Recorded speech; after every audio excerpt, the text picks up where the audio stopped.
안녕하세요. 디지털 핑스입니다. 이번 시간은 러시아 소식 들려드리겠습니다. 푸틴 이익이 안되면 어느 나라에도 석유나 가스 이런 에너지를 수출하지 않는다고 말하고 있습니다.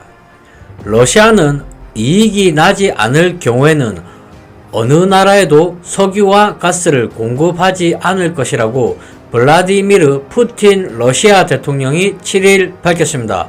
푸틴 대통령은 이날 러시아 블라디보스톡에서 열린 제7차 동방경제 포럼에서 우리에게 수익이 나오지 않는다면 누구에게도 아무것도 공급하지 않을 것이라며 가스도 원유도 석탄도 휘발유도 아무것도 없을 것이라고 덧붙였습니다.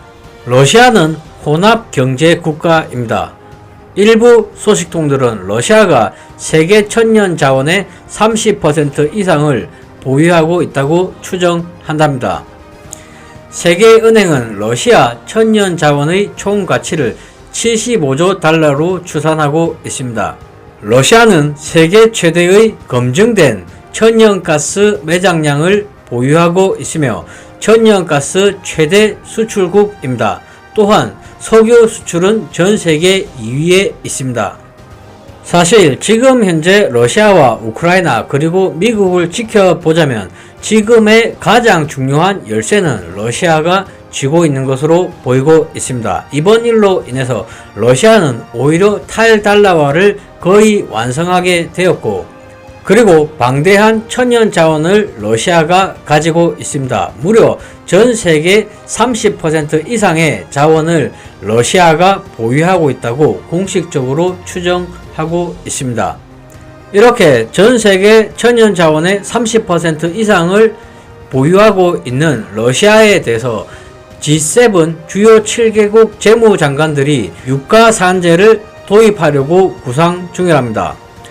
이러한 G7의 가격 상한제에 따르면 러시아산 원유와 석유 제품의 해상 운송은 특정 가격 이하로 구매해야만 가능해집니다. G7 재무장관들은 성명에서 이러한 가격 상한제는 러시아의 수입과 전쟁 지원을 줄이고 러시아가 일으킨 전쟁으로 인한 글로벌 에너지 가격 안정을 위해 고안된 것이라며 많은 나라의 참여를 촉구하고 있습니다. 또한 최대 상한 가격은 광범위한 참가 연합국들에 의해 결정이 될 것이며 12월 초에 발효되는 유럽연합의 6차 대러시아 제재와 함께 시행될 것이라고 밝혔습니다. 이렇게 G7에서 시행하려고 하는 유가 상한제를 보자면 푸틴 입장에서는 정말 웃음이 나올 수도 있어 보입니다. 이렇게 G7에서 시행하려고 하는 유가 상한제에 대해서 러시아의 푸틴 대통령은 어리석은 판단이라고 말하고 있습니다. 지금 현재 시점은 일반적인 상황이 아닙니다. 이미 서방에서 러시아에게 여러 방면으로 경제 제재를 가하고 있습니다.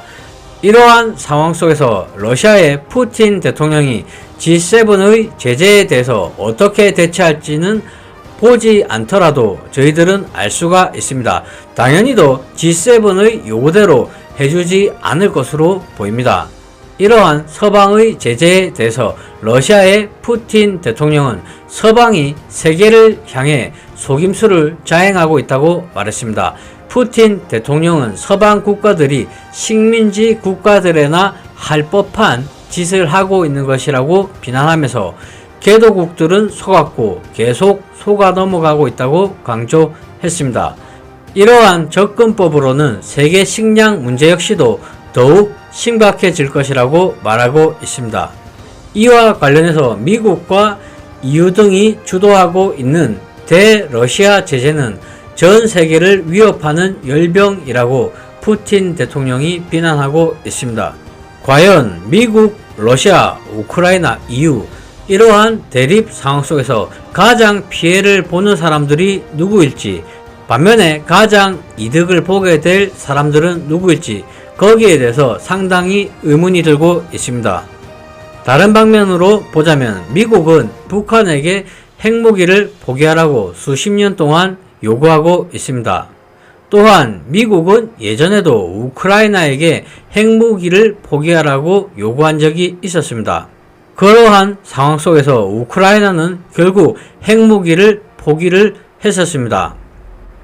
만약에 우크라이나가 핵무기를 포기하지 않고 아직까지 보유를 하고 있었더라면 지금의 러시아와 우크라이나의 전쟁은 일어나지 않았을 수도 있었다고 보고 있습니다. 러시아가 핵무기를 보유하고 있기 때문에 미국 역시도 섣불리 러시아에게 공격을 못하고 있는 것으로 보이고 있습니다. 미국이 핵을 포기하든 러시아가 핵을 포기하든 분명 먼저 포기하는 나라가 있다면 가장 먼저 공격을 받기 쉬울 것으로 보이고 있습니다. 그렇기 때문에 미국과 러시아는 결국 핵무기를 끝까지 포기하지 않을 것으로 보이고 있습니다.